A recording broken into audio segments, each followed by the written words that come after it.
Great. All right. Well, thanks for attending. So my name is Eric Brown, and one of the things I like to say is, in terms of like, I put the attention expert just to have a little bit of fun, but I'm not actually a person that necessarily goes out there and seeks attention. I'm not jumping from rooftops or making tons of noise everywhere. But at the same time, the one thing that I've learned in my career in digital marketing is actually how to command attention. So I've been working with digital marketing, digital media since 2005. And then 10 years before that, it's probably when I started tinkering around with websites and breaking my parents' laptops and all that in high school. So been doing it enough to sort of, seen it all. There's still obviously a ton to learn. And there are new things coming out all the time, which is what makes it really challenging, is how do you keep up to date with everything that's out there, and where should you focus your time and energy, especially when new platforms are coming out. Just a little more background. So these are just sort of the why in terms I do what I do. So my wife Elizabeth and my kids. So we live in Harvard, and we like I said, we grew up there when we were talking earlier. So so they keep me busy as well as the work. So one thing in terms of businesses that I always talk about is, and I guess I don't know exactly how your funding process works, but money is a big deal, right? So how do we get more money, or how do we get more donations, or how do we basically become more efficient with the money that we're spending on digital media? Again, there's so many options, and you can't take advantage of everything that's out there. One of the things that I find in terms of anybody's success is, to say, well, how can I do better as a business or an organization? Well, the number one answer to that is like, hey, not enough people know who you are. And so what tools are you using? What channels are you using to make sure that you can get in front of the most amount of people? Solve that, and then you start expanding your business. You start being able to focus on other things that are challenging. In order to do that, basically people need to know you, they need to like you, and they need to trust you. So those three components are the key to any relationship, whether it's business, a service, even just your personal relationships in life, right? We generally don't like to be around people that we don't trust, certainly not the ones that we don't like, and if we don't know them, then we can't be around them. So one of the things that you've probably experienced, and experience this all the time, is that we're in the attention economy. And basically, that's defined by everything that you do needs to be focused around staying in front of people, and all the distractions that are in their daily life. How many text messages do you get, per day, or people that you're around? How many ads you see on TV, or while you're browsing the internet, or you're on social media? Anything that you're doing as far as messaging people, you may have the most amazing ad or content for someone to consume. The phone rings, the baby starts crying, whatever happens in the house, the pot of pasta starts boiling over, it's gone. So it's not gone forever. It just means that you need to keep staying in front of people so that you're constantly top of mind.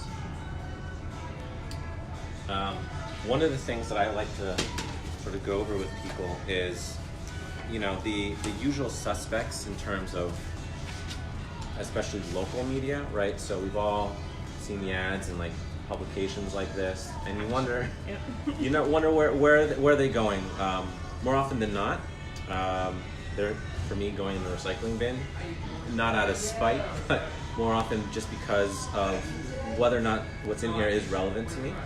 And so when we get into digital marketing, that's one of the key things around it, is that you can make it relevant and personalized and targeted down to the individual in so many different ways. It's kind of scary, and you've probably been scared when you are online and you see these ads and you say, how did they know that about me?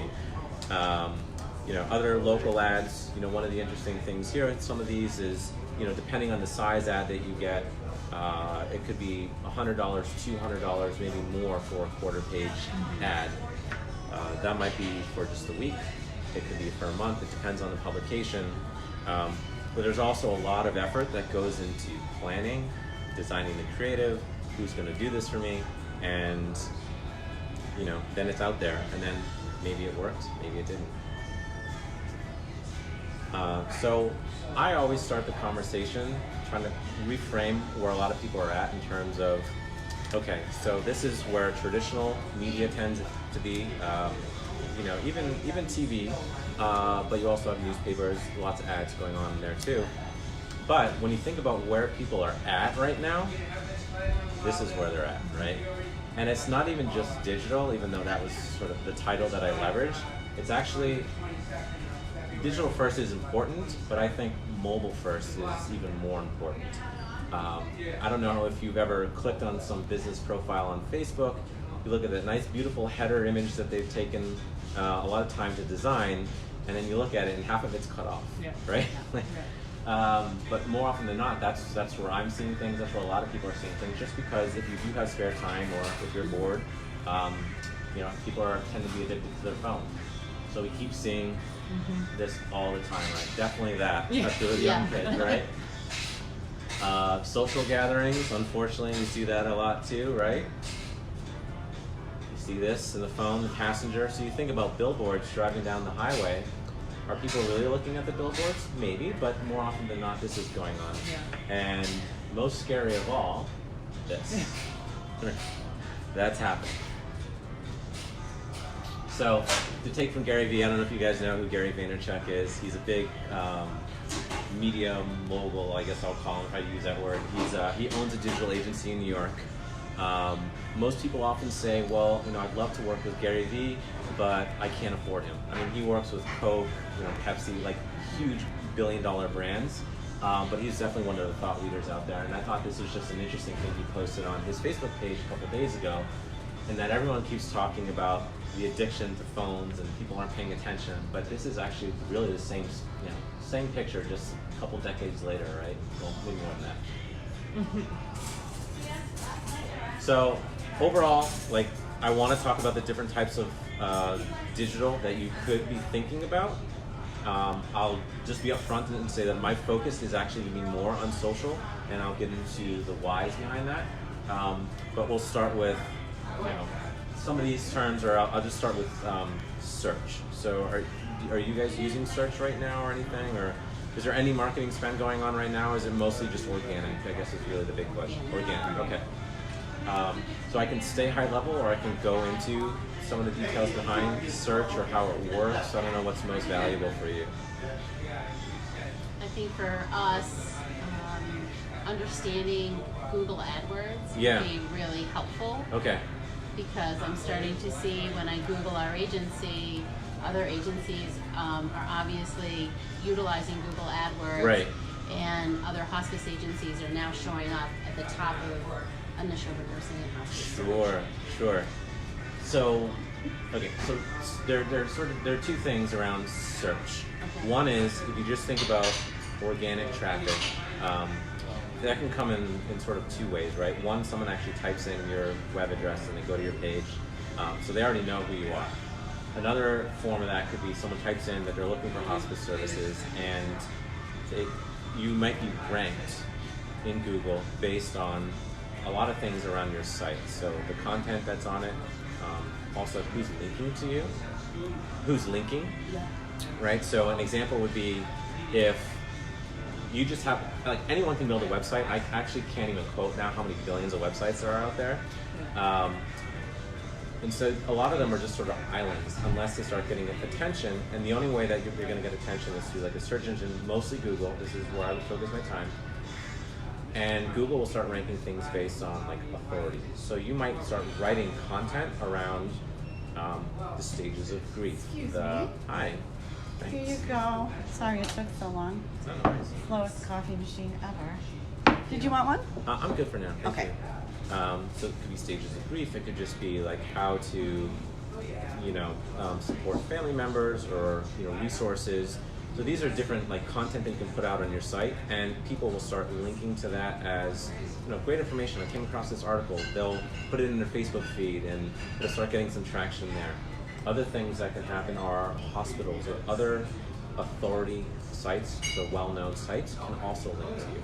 The more of those that link to you, the more authority that your site has. And so you start ranking higher and higher in the search engine.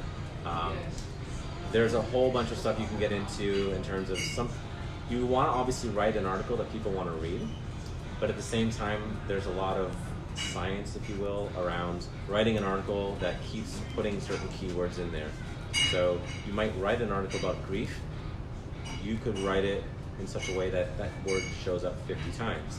Now Google has been around so long and they're so smart to know that if it has it 50 times and the average article on grief only has it 7, you're probably just spamming and they don't want to link to you or Right. rank you high. And there's a lot of testing that goes into it.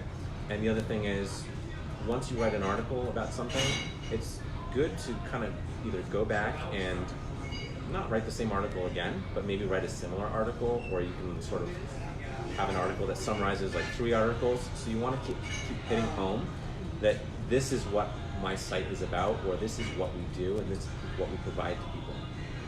Okay. So, question: what's the biggest search engine, the most used search engine out there? Google. What's the second most used? YouTube? Yes. So the content on your site, or how you get people to know about you, search can also just be part of like social. I'd consider YouTube a social site as well. And also just getting video views and getting people to know about you on like YouTube. So it doesn't have to be just you writing content, essentially. All right. So I'm sorry, are you saying if you have YouTube content, does that increase could potentially increase your ranking on a Google search?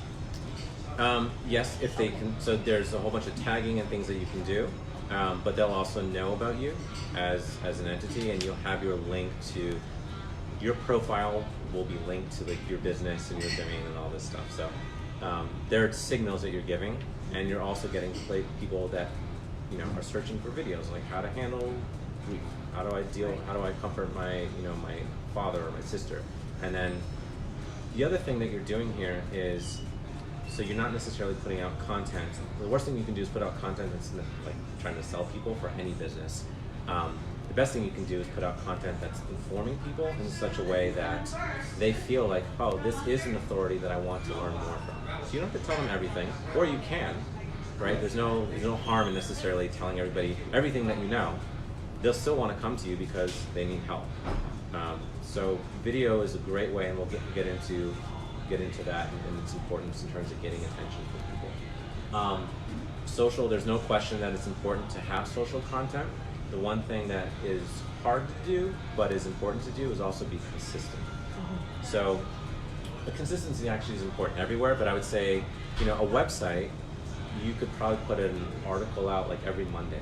As long as you're doing it every Monday, then people will kind of get trained to go to that website if they want to. But socials, like, they're on it all the time. They're not on your website all the time. So you need to keep pushing information out to people to get in front of them. If you have a Facebook page, as an example, though, one thing about Facebook that's different is when you put a post out there, you might have 100,000 followers, whatever the number is. Only a small fraction of those people are ever going to see any post that you do, because Facebook wants you to basically pay to get in front. So maybe 5, if you're lucky, 10% of people are actually going to see the post in their timeline and then actually potentially interact with it.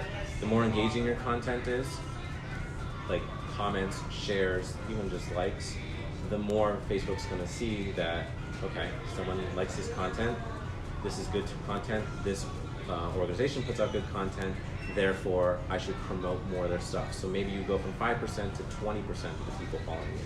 You'll never get 100. You have to pay in order to do that, for sure. The other thing I want to say about social, and I would say specifically again with Facebook, is that they are really making a push now to promote groups. I don't know if you're a member of any groups on Facebook. That is the best way to get organic reach. So you can put a group out there that is more generic about, maybe you provide content with other like organizations in other states or whatever, and you all sort of work on this, maybe you own the group, but you're putting content out there and building a community of people that are basically going to be interacting, and when something comes up where they need help, they're going to say, oh, you should contact this service, for instance, Neshoba Hospitals, for instance. So groups are great. They do require a little work in terms of moderation often, depending on the topic. But it's it will get in front of people for free and often.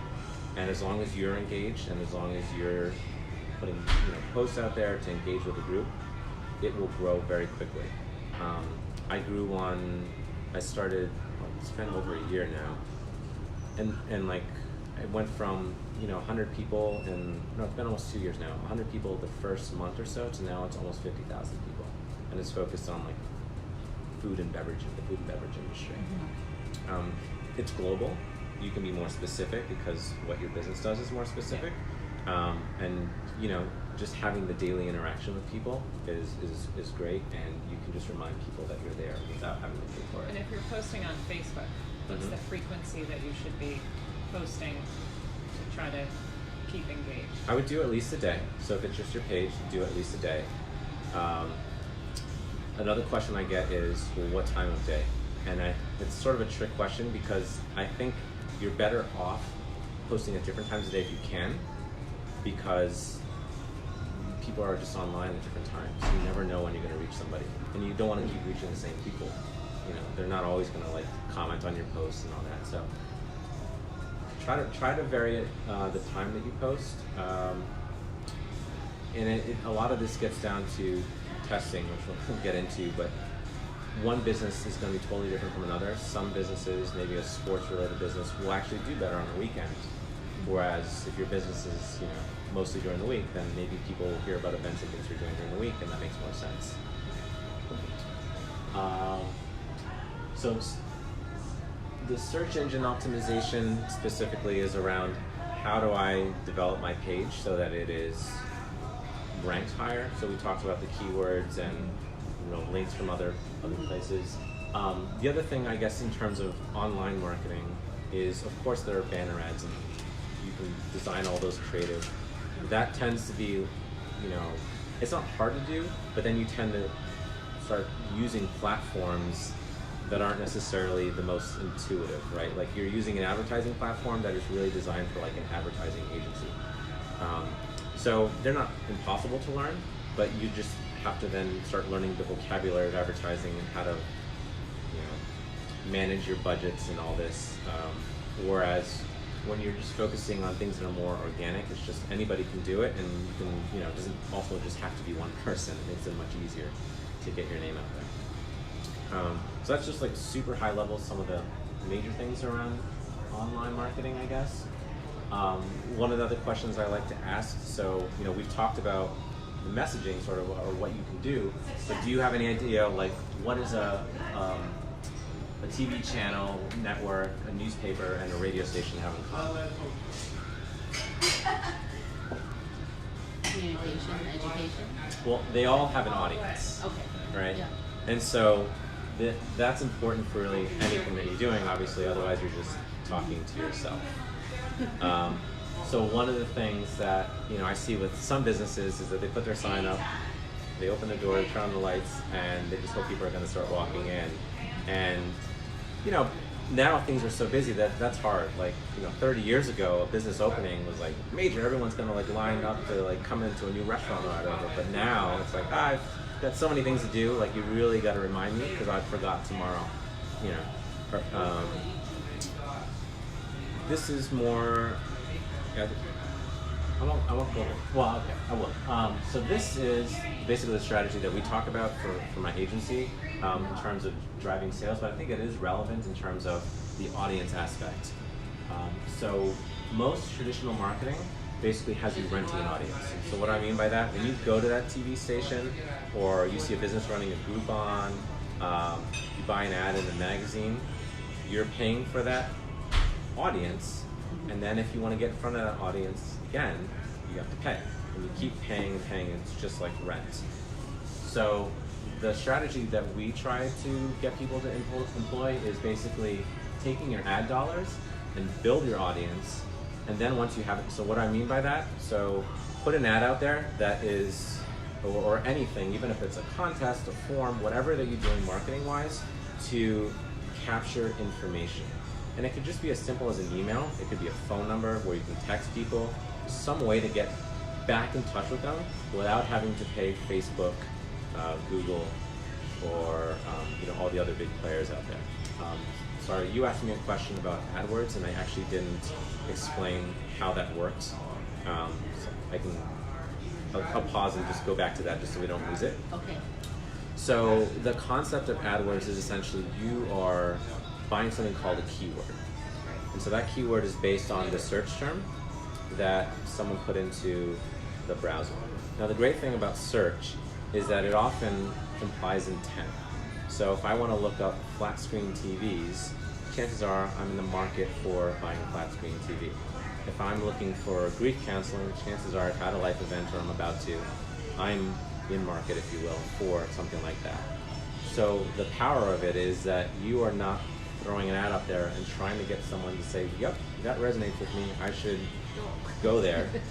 Someone has already taken that first step, and now you're trying to get them into what's known as a funnel, essentially. Get them through your process in terms of becoming a client or customer. So if I type in flat screen TV, then the Google AdWords platform, basically what you do is when you've created an account, you will say the words that you want to bid on, right? So it's an auction. And so it will say, okay, you can bid on the word flat screen TV, an exact match, or it can be a broad match for if someone just types in TV. And then they could just want a tube TV. They may want anything but a flat screen TV could be their search term. But because you typed in TV broad, then maybe it'll match. But the point is that you're bidding on these phrases essentially, and you're competing against other people that also want the opportunity to get their message in front of somebody who has a search. So often what you see, right, is the search results. Above you see the ads, so everyone's bid on those terms, and sometimes on the right side or somewhere else. So you are finding people that are potentially your competitors are bidding probably on the word Neshoba Hospice or hospice services. Or it really depends on the industry, but what you'll find is, especially for I guess government or municipal services, is there may not be a lot of competition just due to budgets. So if someone is able to find budget, they basically own the market until someone comes in, and then you start bidding on each other. Without getting into too much of the sort of the science behind it, the way it works is if I bid, I will spend up to $1 for someone to click on my ad, and the next person says, well, I'm willing to spend $2 for that person to click on an ad. When that ad is shown, the person who will get the ad first, ranked highest, will be the one that paid the $2. That makes the most sense. But what they'll end up paying is $1.01. So it's known as like a second price auction. So you don't have to pay the $2, but there's a whole bunch of strategy in terms of how much am I willing to bid to make sure I beat everybody, and yet know that no one's gonna say, well, I'll spend $5, $10, or $100. Right. So if somebody clicked on us 500 times, our agency would pay $500. Yeah, exactly. So that's generally how it works. I think you can preset your budget. You can preset your budget. Yep, totally. So I'm assuming that that you have the opportunity to have a geographic focus. We're a small agency. We have 28 towns. Yeah, right. So zip codes, you could do radius, town radius, that sort of thing. Alrighty. Because to us, it wouldn't make any sense. We don't service Waltham. I wouldn't want someone in Waltham to see our agency because we don't cover Waltham. Right, totally. Yeah, there's definitely the ability to target based on geography, which is important. So I can definitely go into more specifics. I'll just go into some of the final slides, and then so one thing I do recommend though is that there are so many platforms, and it's really hard, especially if you want to be consistent, to devote all your time and energy to all the different things that are out there. So I generally focus on social just because that's where a lot of people spend their time for a lot of the clients that I would work with. And then specifically Facebook most of the time because of what you're able to do in terms of all the links and some of the tools that are available for marketers. Instagram is great. I'll tell you, restaurants love Instagram, right? It makes sense because people come in, they take pictures of your food, they see all the customers on Instagram. They want to put up their pictures of their food with all the perfect lighting and all that stuff too. But when it comes to actually proving out that did I get a return for any of this stuff, it's like next to impossible. You can't link from your pictures in Instagram. You can only have one link and it's in your profile, which is different than your Facebook page, where every post can have its own link and own landing page, if you will, so where you want to send somebody. Yeah, so it just tends to be one that I think it's more of a vanity place to be, especially for some businesses. You don't need an Instagram. Snapchat, tends to be for a younger demographic, and I'm still waiting for some high schooler to like explain it 100% to me. I have teenagers at home that could. Okay, good. To have social media, so there you go. Twitter, I don't know if you guys use Twitter at all. We used to use Twitter, Okay. but not anymore. So I want to say the problem with Twitter is that it's like a fire hose of information. So it's great if for like a school, or if there's a school closing or something like that, or if you just want to send status updates. The problem is that there's so many tweets that they just get lost within a minute. So I don't generally recommend it. I really don't use it. I would say, yeah, if it's really just for updates and people can connect with you, I guess, or talk to you on it. Maybe it's important to have a link to, if that's someone's preferred method of communication, but I wouldn't necessarily go in all in on content, especially because you're limited on the number of words and a bunch of other stuff, right? Like you can't put multiple links and stuff like that. So this is just an example. So I wanted to show some actual All of ads. our favorite All of places. Well, two, maybe. I don't know. Yeah, you're right. All of our favorites. Yeah. We don't go to 110 Grill, Car 25. Car 25 is down the street from our office, Oh, and it's a perfect. favorite location. Totally. Lovely. Residents Never team been are there. amazing. Fantastic. So I like to show these ads not just because they have amazing numbers, I mean, for sure. But I think what's interesting to see here is that, so these two ads here were $100 an ad spend. This one was about $150. Now there are two numbers to pay attention to, right? The paid reach versus organic. Right. So paid reach, obviously, I put the $100 in. If nothing else happened, if there were no shares or anything like that going on, then this is how many people I would have gotten in front of.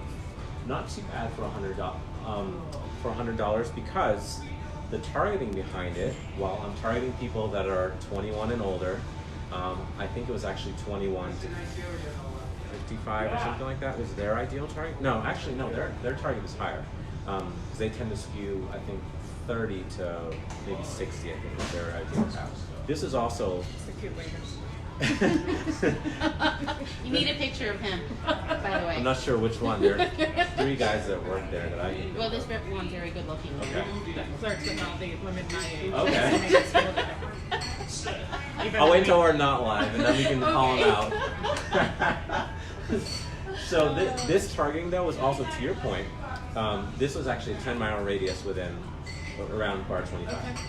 So it got in front of a ton of people. The organic reach comes from people sharing. So granted, there are people that, I don't know, they lived in California or Nevada or wherever, friends of friends that aren't necessarily, they're not going to care about bar 25, but they saw it, or maybe they'll ask about it when they come visit.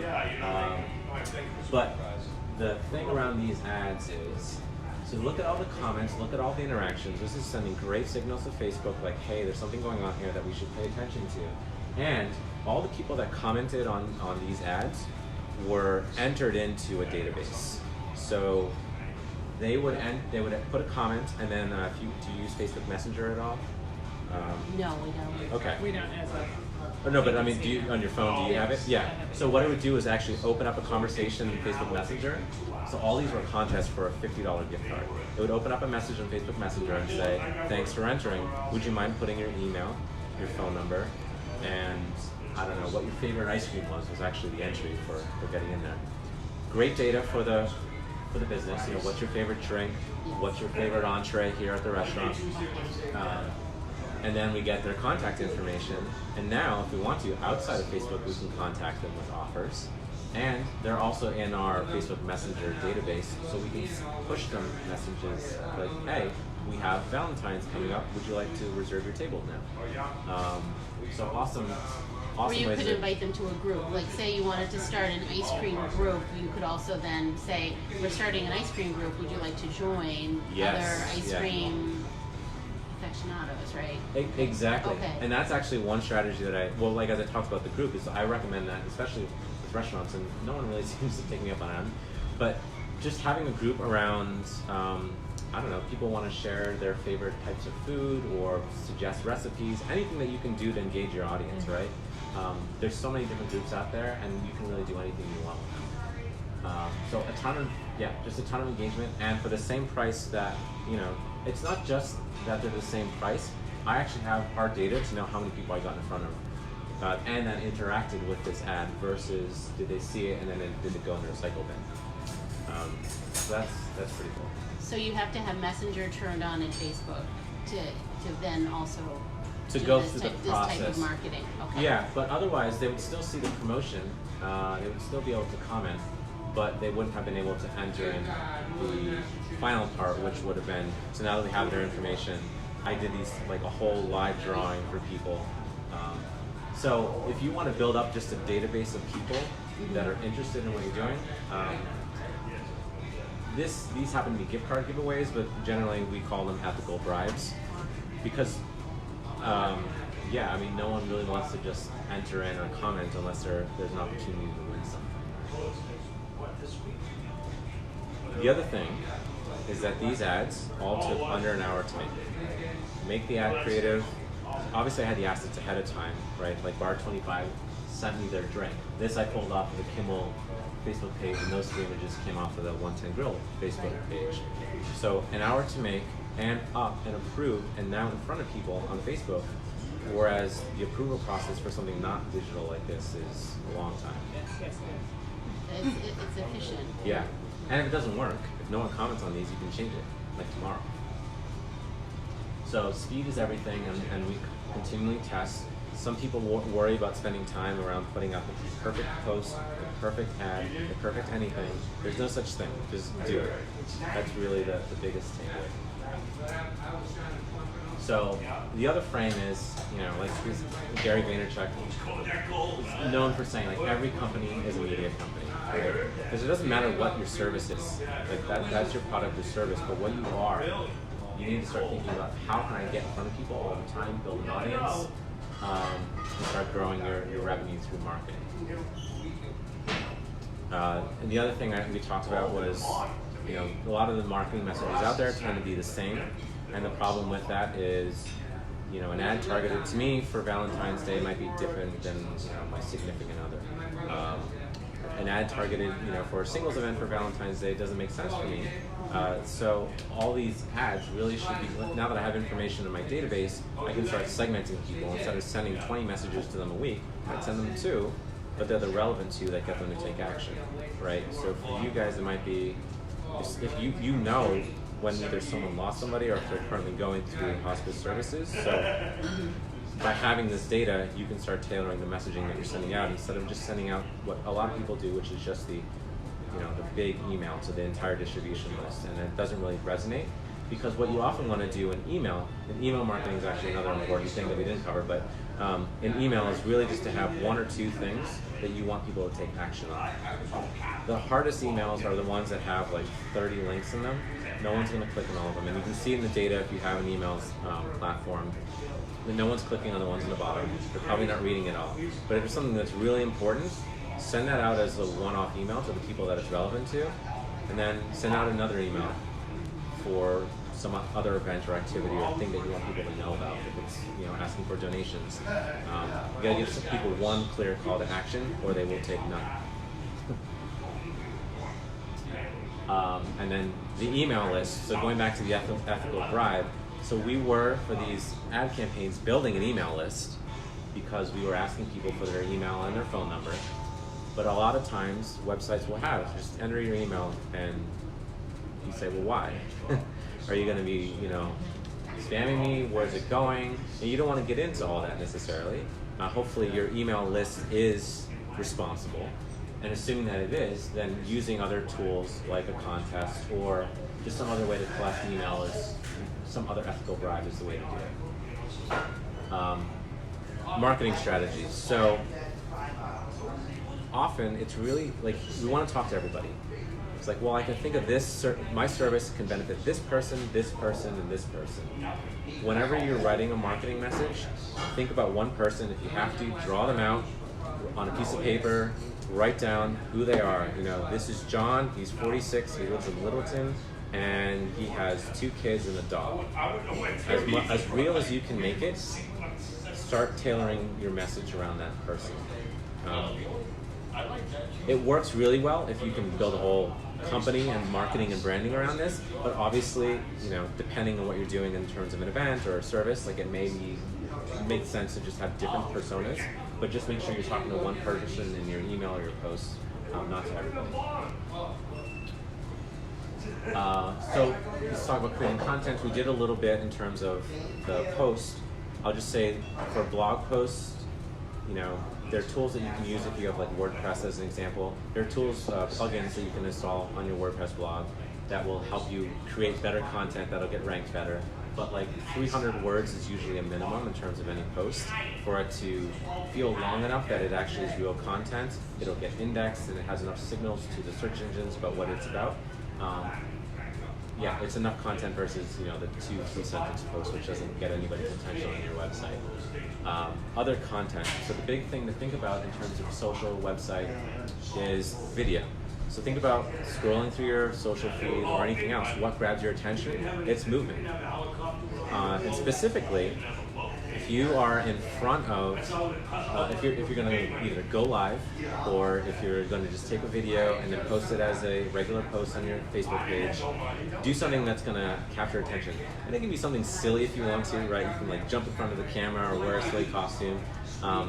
If it's, you know, if you need to be more muted, like you can just do a hello, you know, but some sort of movement before you start talking, to then get someone to say what just happened, and then maybe they'll turn the sound on, and then you want to get to your point within, you know, under 10 seconds. What is this Under 10 video about? seconds? Really? Yeah, and honestly, faster than that, and you'll actually see in the metrics, for instance, around Facebook posts, you can look at all the data, and we can do that in a second, around how much of your content is someone looking at, and they will measure things in terms of 3-second video views, especially when you want to promote your video as like an ad. It will, the starting point is 3 seconds. So if you don't capture somebody in the first 3 seconds, then they're unlikely to get to 10 seconds, 20 seconds, or beyond. It's our attention span, 3 seconds. Yeah. Collateral. So this is an older card, but one of the things that I have is, so everyone hands out business cards. There's this concept of like a scan code. Yeah.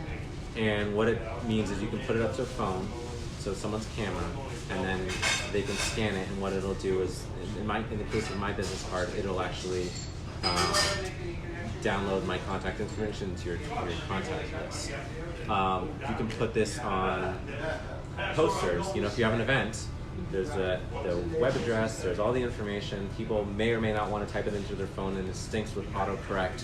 But if you can use something called a scan code, and I can go into more detail about it later, it allows people to just basically use their phone to go directly to where you want them to go and take action. So take them directly to the sign-up form or to wherever they're going to get information about an event that you have. And you still have to have all the information for people to see, but it's just another tool that you can use in all your collateral. Let's see. So this is just how to follow me on Facebook. So this is actually my Facebook business page. And another thing that I see is that for some businesses, they'll often have their business as a regular Facebook profile. The easiest way to know if that's happening to you or not is, can someone actually like your profile? And if they can't, then you're using a regular profile for your business, which is actually against the Facebook terms of service. And I can show you some cool stuff around my profile in terms of data. So we can get into that. So are there any questions in terms of, like, I know I went through quickly, but I know you had specific questions, and I still want to make sure that I go through that stuff too. So we have, right now I do the social media for the agency. Yep. I'm not an expert, I'm self-taught. Yeah. We have 3 Facebook accounts, Okay. one Instagram account, and Yep. 1 LinkedIn account. Sure. And my question is about messaging. Because we are a quasi-governmental agency, a lot of the content on Facebook is related to public health. Quite often I'm linking to the CDC, Mass Right. Department of Health. It's about programs, community health. It's just fairly education-based. We have a second account which is a lot more fun, related to one of the services that we offer our hospice patients. Is called Pet Peace of Mind, and we take care of our patients' pets through end of life. So we have volunteers that will come and walk dogs, and the whole premise is that the family keeps that favorite pet with their loved one until end of life, and then we help find a new home. We're always looking for volunteers. That is by far our most popular Facebook page. Sure. And I do add in content to try to keep it fresh, because we're not, it could be that one year we have like 6 animals we're looking for a home for. So I do try to keep that Facebook page fresh. My question is that I'm noticing that I'm sort of using the same content for Facebook and for LinkedIn. Very professional, pretty standard. But then for Instagram, and I don't know if this is wrong, I discovered sort of by accident, I came up with a whole different take for our agency with our Instagram account. Because we're traveling nurses, we're visiting 28 different towns, and I started posting things seen on the road. Sometimes it's a beautiful vista. I did post some very generic pictures of people, I want to call them very typical healthcare related, in a wheelchair, holding hands, and no one reacted to any of those. And I started noticing, as soon as I took a fresh look for our Instagram, I now have a lot more followers actually on Instagram, I think, than any one of our social platforms. But my question is, am I doing harm to our brand by having a social account that's out here that's a little bit different? Right. Well, I would answer it, and so my question would be like, what do you want the brand to be? Okay. You could take the sort of serious and gloomy perspective of what you're doing. Right. From what you're telling me, I'm imagining a lot of, well, this is what's amazing about life, or things that we see and things to appreciate, and there's loss, but there's also things to, other things in life that we can think about and enjoy, that help us sort of get through, even if it's in our last days. Right. And I don't think there's any harm in your brand. I think you're able to engage with people. So yeah, I know. I guess that's what my concern, and I'm noticing. I think that for us, one of our focuses is to let people know all the towns we serve, because we serve from like Ashburnham all the way out to Concord. It's a huge service area. And so, at least for Instagram, my focus has been geographic.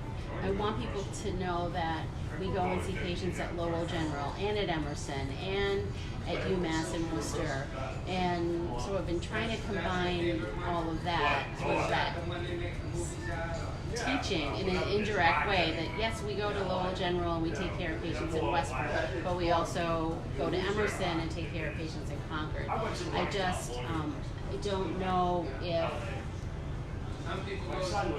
I enjoy doing the Instagram of all of the different accounts. Yeah. But I just want to make sure that it's appropriate. Well, so and it's on message with Right. The content is different, but to me, Instagram is a different platform than Facebook. So, Very, very different. And I think Instagram is so, and I'll use the restaurant example. Everyone just wants to show a perfect plate of food, Right. or their amazing gym workout or whatever. No one shows anything bad on Instagram. It just, Right. that's just the reality of the platform. So in terms of getting attention, you know, as you're building people that are interested in what you do and also the content, you can every once in a while and say, like, hey, and also follow us on Facebook. So leverage that larger Okay. audience on Instagram to start driving traffic to Facebook. And then you can get into more of the informational stuff.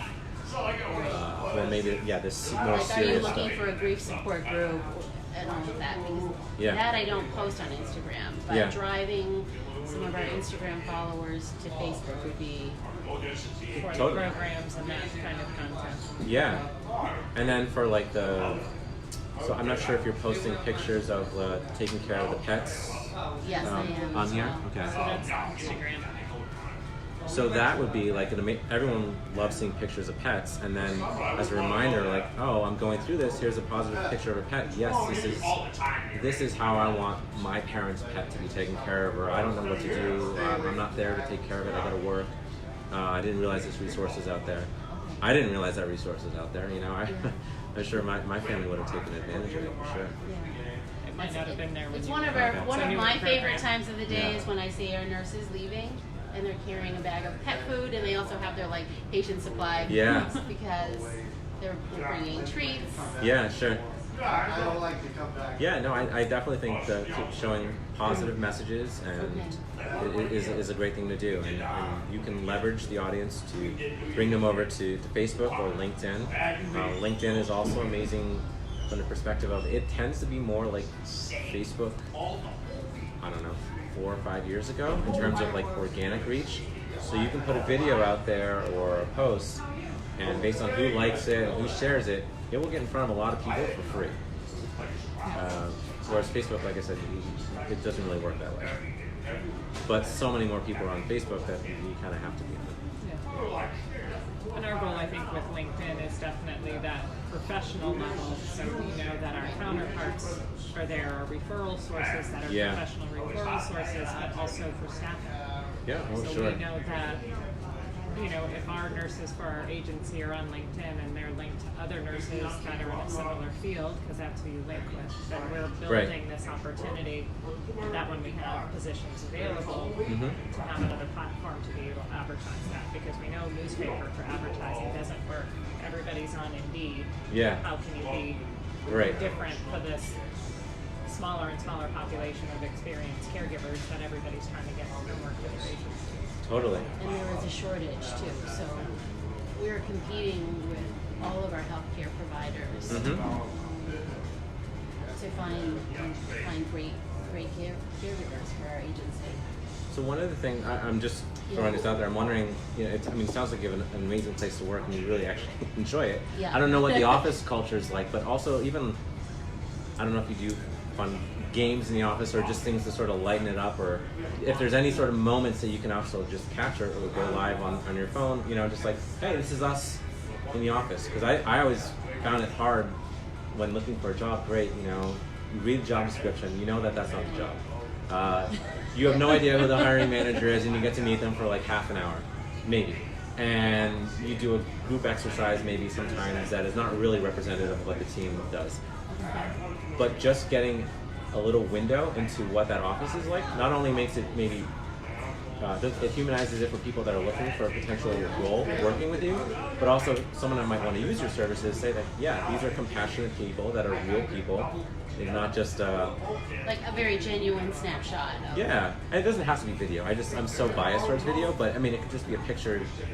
I don't know, maybe someone brought in donuts or a cake or something for someone's birthday if you're celebrating that. Like, We take have a the picture. Our coffee picture. We drink a lot of coffee. There you go. So we had all of our Well. like 10 different flavors of coffee that she put on Instagram. It's kind of just a fun Awesome, yeah. we do. And you can make that interactive, right? What's your favorite? Just ask, what's your favorite one? And then Yeah, that's someone will something say. that I don't do. I have not solicited in any one of our posts, and I Yeah. didn't know think part of me is afraid. Like, what if you get the comment that you don't want to get? So, how do you encourage folks to be as interactive as possible, but also have a little bit of control? Yeah. Well, there are two things. So I guess it depends on how out there you want to be in terms of, putting comments like that out there, right? So you can either post something like that to your page, like what's your favorite, and if people find, someone might write back in a negative way, and you can always hide the comment if you really want to. Or someone may just message you and say, you know what, that didn't really feel good. Like, I kind of looked at you guys as this other entity. But if it's one out of whatever, then I don't know. That's a decision you have to make. The second choice you have is you can also, if you manage a group of people interacting, then you can do that kind of hidden if you want to, you know? And then people will get to know you as like the community versus the public page for your, community agency.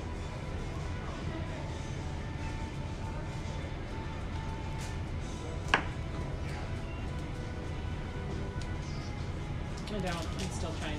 She's much more advanced than me. So I'm actually gonna turn off the live now. So bye everyone, and I'll show you.